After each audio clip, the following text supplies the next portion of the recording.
Bad blood event में यार एक नहीं बहुत सारी शॉकिंग चीजें हुई हैं, जिनके बाद आप भी अब जानना चाहते हो कि यार आगे क्या देखने को मिलेगा। अब हमें सारी चीजें मैं आपको क्लियर करता हूं, लेकिन स्टार्ट हम वैसे ही करेंगे जैसे कि हमें मैचेस देखने को मिले थे बैड ब्लड इवेंट में। पहला हुआ था CM Punk versus Drew McIntyre का हेल इन अ सेल मैच। पहले तो यार बहुत ही कमाल का बहुत ही ब्रूटल मैच हुआ इतने लंबे टाइम बाद डब्ल्यूडब्ल्यूई में। इजिली हेल इन अ सेल की हिस्ट्री के टॉप 5 में आ जाएगा। ड्रू मैकिंटायर के यार लेजिटिमेटली खून निकल गया था यहाँ पे। सीएम पंक को तो देख के समझ आ रहा था कि उन्होंने ब्लेडिंग की है, बट ड्रू मैकिंटायर को लेजिट लग गई थी। ऑब्वियसली शायद उनका खून निकलना ही था इस मैच में, बट शायद जो स्पॉट प्लान किया गया था वो ये स्पॉट नहीं था, क्योंकि जब सीएम पंक उन पे टूल बॉक्स सेट करते हैं वो एकदम से ब्लीड करने लग गया और जिस तरह उनका खून निकला वो ब्लेडिंग से नहीं निकलता है। और अब तो ये चीज रिपोर्ट्स के थ्रू भी कंफर्म हो चुकी है। एंड आई नो कि आपका क्वेश्चन होगा कि चलो जो हो गया होगा, सीएम पंक ने हरा दिया ड्रू मैकिंटायर को और बहुत ही आइकॉनिक तरह से राइवलरी खत्म हुई है, बट आगे क्या? तो यहाँ से तो फिलहाल यही चीज सामने आई है जो कि आपको ऑलरेडी पता है। सीएम पंक शायद हमें वर्ल्ड हेवीवेट चैंपियनशिप के लिए जाते हुए देख सकते हैं, जो कि ऑब्वियसली अब नेक्स्ट इवेंट में तो होगा नहीं, क्योंकि क्राउन ज्वेल के लिए डब्ल्यूडब्ल्यूई ने कुछ अलग ही चीजें अनाउंस कर दी। अगर आपको नहीं पता तो इस वीडियो में आगे बात करेंगे हम उसके बारे में। बट उससे नेक्स्ट इवेंट सर्वाइवर सीरीज में हमें चीज देखने को मिल सकती है, जब सीएम पंक वर्सेस गुंथर का मैच हो। बाकी इससे नेक्स्ट मैच हमें देखने को मिला नाया जैक्स वर्सेस बेली का for the WWE women's championship. ज्यादा टाइम नहीं लगाऊंगा इसके ऊपर, स्किप करने की जरूरत नहीं है, क्योंकि यहाँ से आगे कुछ ज्यादा सामने भी नहीं आ रहा। सीधी बात है कि जिस तरह हमें एंडिंग देखने को मिली इस मैच की, डेफिनेटली एक चीज क्लियर हो जाती है कि टिफनी स्ट्रैटन और नाया जैक्स की प्रॉब्लम्स और ज्यादा बढ़ गई है और डब्ल्यूडब्ल्यूई अभी भी उस ट्रिगरिंग पॉइंट का वेट कर रही है। धीरे धीरे वो चीज को बिल्ड कर रहे हैं, जो कि मुझे लगता नहीं इतना ज्यादा करना चाहिए, क्योंकि अब तो ऑब्वियस ही हो गया बहुत ज्यादा। बट चलो जो भी है जैसे भी है, लीड ये उसी तरफ कर रहा है जब टिफनी स्ट्रैटन फाइनली फ्रस्ट्रेट हो जाएंगी और फ्रस्ट्रेशन में ही वो कैश इन कर देंगी नाया जैक्स पे to become the new WWE women's champion. And फिर इससे नेक्स्ट मैच हमें देखने को मिला Damian Priest versus Finn Balor का एक सिंगल्स मैच। बहुत टाइम से इनकी भी राइवलरी चल रही थी, उसके बाद उन्होंने फाइनली मैच दे दिया, अब खत्म और लिटरली खत्म। यही चीज पता लग रही है कि शायद इनका वन ऑफ मैच था, आगे कुछ हमें देखने को नहीं मिलेगा इन दोनों सुपरस्टार्स के बीच। जैसे कि हम बात कर ही थे कि यार काइंड ऑफ पॉसिबिलिटी बनती कि डब्ल्यूडब्ल्यूई एक बार शायद फिन बैलर का डीमन कैरेक्टर लेके आ जाए, लेकिन फिलहाल देख के तो ऐसा नहीं लग रहा है। आप बताना मुझे कमेंट सेक्शन में कि आप इन दोनों सुपरस्टार्स का एक और मैच देखना चाहोगे अभी भी। बाकी इससे नेक्स्ट कोई मैच नहीं हुआ, एक बहुत ही बड़ी अनाउंसमेंट हुई जो कि हमारे पॉल ट्रिपल एच लेवेक ने की, जो कि थी एक न्यू चैंपियनशिप। और हरामजादगी ऐसी हुई कि भाई मन में मैं सोच रहा हूँ कि शायद वुमेन्स मिड कार्ड टाइटल आ गई, यूरोपियन चैंपियनशिप आ गई। नहीं नहीं नहीं नहीं नहीं, आज जब गजब चमत्कार कर रहे हैं डब्ल्यूडब्ल्यूई वाले, क्राउन ज्वेल चैंपियनशिप लेके आ गए भाई। अगर आपको नहीं पता थोड़ा सा बता देता हूँ, नेक्स्ट इवेंट डब्ल्यूडब्ल्यूई का क्राउन ज्वेल है, हर साल होता है। सऊदी अरेबिया के साथ डील है डब्ल्यूडब्ल्यूई की, जो कि हमें पता है इतने सारे पैसों की डील है कि ये खत्म नहीं होने वाली कभी। और हो ना हो उन्होंने ये डिमांड की होगी कि भाई हमारा इवेंट बाकी इवेंट से अलग लगना चाहिए, यहाँ पे कुछ स्पेशल किया जाए। और अब इतना पैसा देते तो डब्ल्यूडब्ल्यूई वालों ने भी बोला होगा चलो ठीक है आप इतना बोल रहे हो सर तो मान लेते हैं आपकी बात। और वही चीज डब्ल्यूडब्ल्यूई ईयरली हर साल करने वाली है। और चीज ये है कि भाई डब्ल्यूडब्ल्यूई के जो टॉप चैंपियंस होंगे वो एक दूसरे के अगेंस्ट कंपीट करेंगे इस चैंपियनशिप के लिए, जिसका कोई मतलब नहीं। ये चैंपियनशिप जीतेंगे और उसके बाद शायद डिफेंड भी नहीं होगी कभी जिंदगी में। जैसे किंग ऑफ द रिंग बन जाते हैं एक बार, वैसे एक बार कोई क्राउन ज्वेल चैंपियन बन जाएगा। तो सीधी बात है कि क्राउन ज्वेल इवेंट में हमें कोडी रोड्स वर्सेस गुंथर का मैच देखने को मिल जाएगा एक, और सेम चीज वुमेन्स डिवीजन में भी होने वाली है। तो करंट चैंपियंस के अकॉर्डिंग हमें Liv Morgan versus Nia Jax का मैच देखने को मिल जाएगा। मुझे ये आइडिया बिल्कुल पसंद नहीं आया, पर मैं समझता हूँ पैसों की बात है तो डब्ल्यूडब्ल्यूई चीज कर रही है। आप मुझे बताना कमेंट सेक्शन में कि आपका क्या रिएक्शन था इसके ऊपर और आपका ओपिनियन क्या इससे रिलेटेड। खैर इससे नेक्स्ट चीज की तरफ मैं चलता हूँ, जो कि है गोल्डबर्ग का रिटर्न। देखो पीछे एक टाइम पे एक पोस्ट सामने आई थी जो कि डब्ल्यूडब्ल्यूई ने खुद ही की थी, जब गोल्डबर्ग ब्रॉन ब्रेकर के साथ दिखे थे। हमने बात भी की थी उस बारे में कि भाई गोल्डबर्ग और डब्ल्यूडब्ल्यूई वापस से टॉक्स में आ गए, तो हो सकता है कि गोल्डबर्ग की इन्वॉल्वमेंट हमें आगे डब्ल्यूडब्ल्यूई में देखने को मिलती रहे, जो कि हमें देखने को मिली भी इस इवेंट में। अब ऐसा नहीं था कि भाई गोल्डबर्ग अकेले लोते आए हैं फॉर्मर डब्ल्यूडब्ल्यूई सुपरस्टार जो कि अटेंडेंस में बैठे हुए हैं, बाकी भी काफी सारे सुपरस्टार से, लेकिन मोमेंट उन्हें ही मिला जब गुंथर उनकी डिसरिस्पेक्ट करते हैं थोड़ी, इवन उनके बेटे के साथ थोड़ी ट्रैश टॉक करने की कोशिश करते हैं, तो उससे गोल्डबर्ग की फिर गई और उनकी ऐसी फिरी कि भाई अब तो मैं इसे फिरा दूंगा पूरा, जो कि उन्होंने कर भी देना था। वो तो सिक्योरिटी वाले आगे भाई रोक लिया उन्हें। इसके बाद आई नो आप मन में सोच सकते हो कि यार तो हो गया ना जो हो गया, वन ऑफ चीज थी, अब ऐसा थोड़ी डब्ल्यूडब्ल्यूई ये स्टोरी स्ट्रेच कर देगी। क्राउन ज्वेल में गुंथर का अलग मैच होने वाला है, सर्वाइवर सीरीज में आप बोल रहे हो कि सीएम पंक के अगेंस्ट जा सकते हैं, तो फिर इसका कोई सेंस थोड़ी बनता है। ये तो बस डब्ल्यूडब्ल्यूई को गोल्डबर्ग को एक मोमेंट देना होगा क्योंकि उनकी पूरी फैमिली अटेंडेंस में आई थी। तो नहीं नहीं नहीं नहीं नहीं,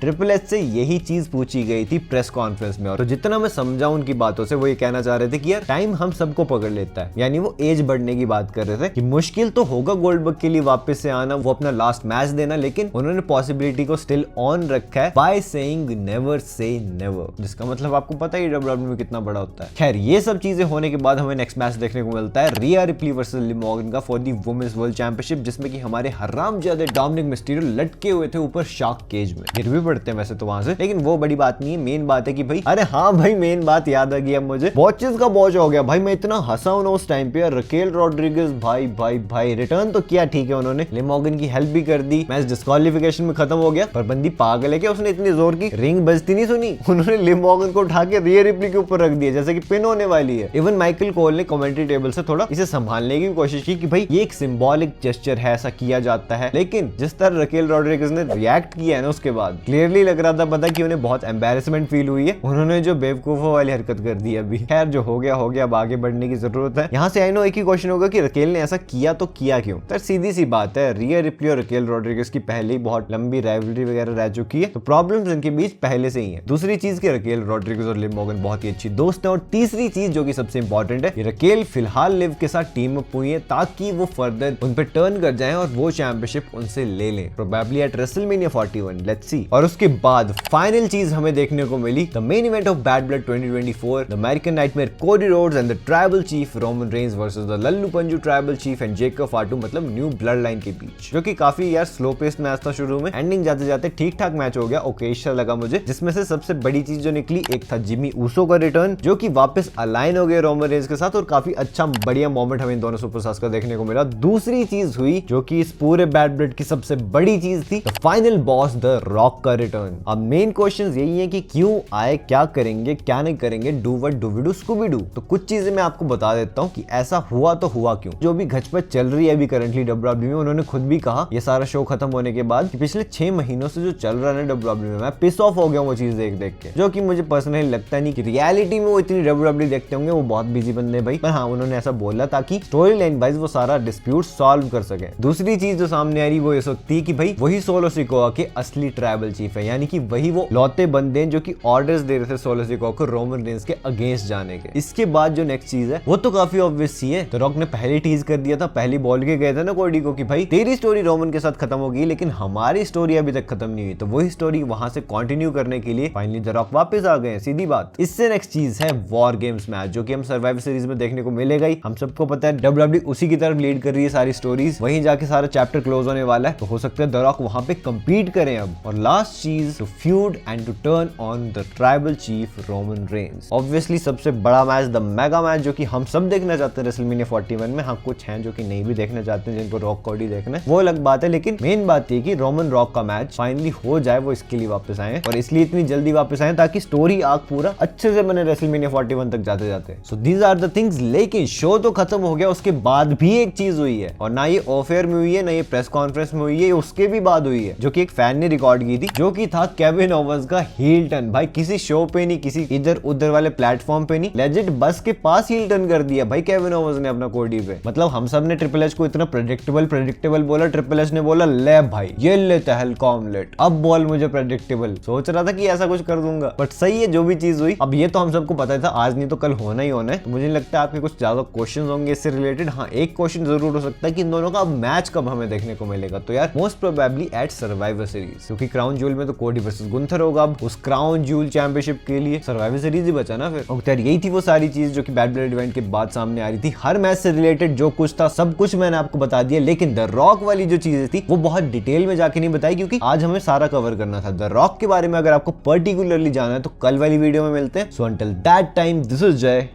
साइनिंग आउट।